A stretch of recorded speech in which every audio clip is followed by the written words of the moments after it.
Let me tell you something about my background.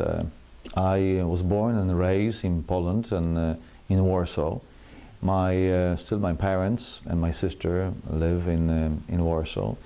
Then at age 21, I joined the seminary with the Barnabite fathers, and I moved to Rome, where I finished my undergraduate studies.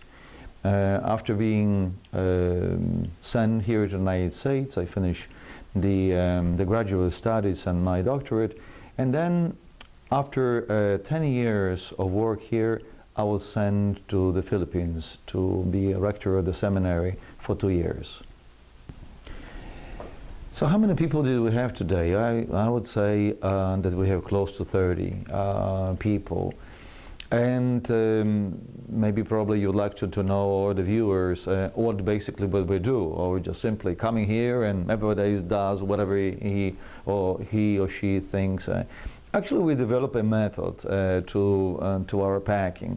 When the bags are being brought with the clothes, there is a section of people who sort them out.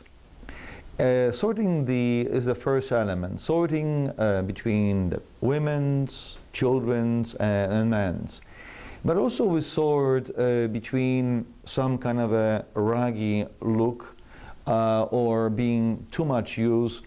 We try to send, we send only the gently used clothing, respecting the dignity of the poor people. So this is in the first step. Once they are separated, another person puts them on tables. You can see here in the mark with men's, women, youth, and children. Once that is done, the next section, there is a people who are bagging in, put them in their bags. And so basically, you can see they're putting them in the bags, and then must be a level in order to fit that white plastic container. And later on, people are using the vacuum and try to vacuum seal all those bags. And then the bags are being put into the buying boxes and being kind of sealed. And then the last part is taking the bag to the place where we're going to be shipped. I noticed some of the volunteers hammering with hammers. What was happening there? What was that about? What were they hammering? Yes, you're right. Yeah, some of them are hammering those clothing. Once all that just simply to put more clothing into the box. Basically, we're talking about saving some money on the boxes. So the more we're able to compact the clothing, the more we're able to put in the one box.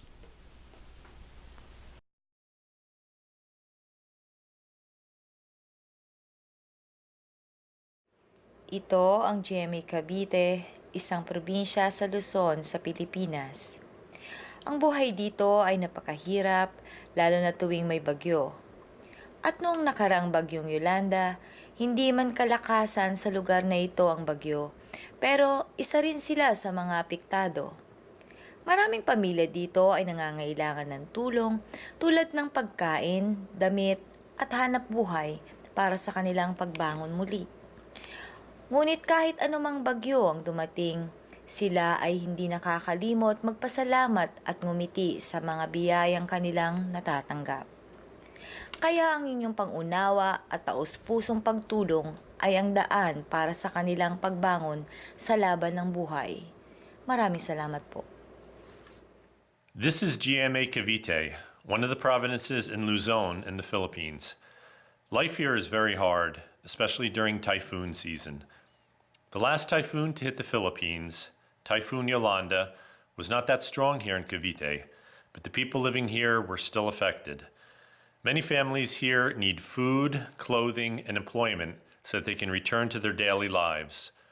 No matter how many typhoons strike this area, the people living here never forget to smile or thank others for the help that they receive.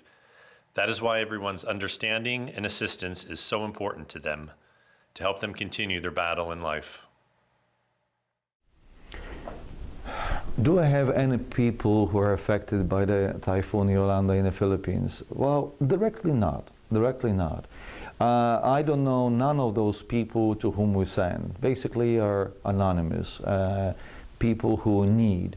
I know of people who, from our own congregation, the Barnabites, who we as a Barnabites help financially to provide some help to these people. But all these who receive our aid are people not even from our families or those Filipinos who are helping right now.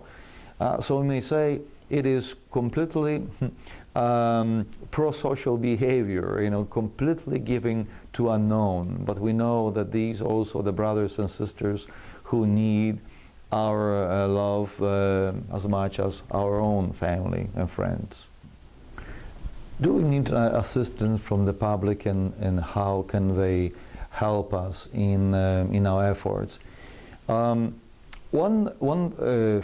first thing I would say, yes, there's always a need, because every person who comes brings a new set of gifts and also a new perspective in how the need can be carried.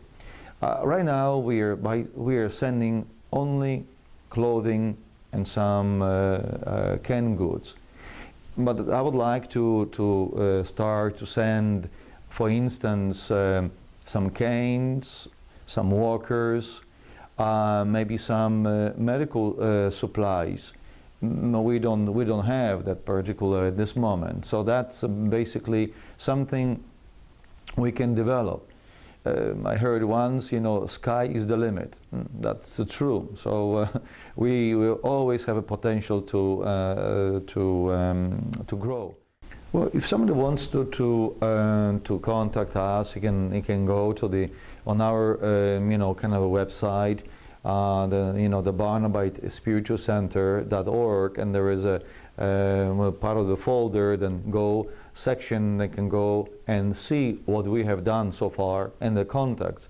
Or can contact via email, heart2heart USA@gmail.com, or just simply write to us, to the Barnabite Fathers, 4301 Hecktown Road, Bethlehem, PA 18020. Or we can say just simply a call, 610-691-8648. I want to first of all to thank God with the inspiration that came to us to do this. A few years ago I came up with this kind of saying that love gives birth to love. Love gives birth to love. And is indeed all those people who came here, who have been helping, they all really so enthusiastically embracing this idea that is really invigorating others to come. And so whoever sees this little clip may think, what I can do. Well, just look at those people who are basically give of themselves. And definitely there is a part of you that always can give of yourself to others. Because only in giving of yourself you find true meaning in your life. Smiley face! She's good.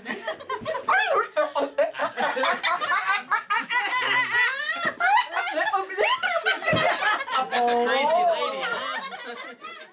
So run with your hearts on fire. Go running towards God, towards others like I do. Be truly saint, shine like sapphires. Go running towards God, towards others like no other. Come running with me. So run with your hearts on fire. So run with your hearts on fire. Be truly saint, shine like sapphire.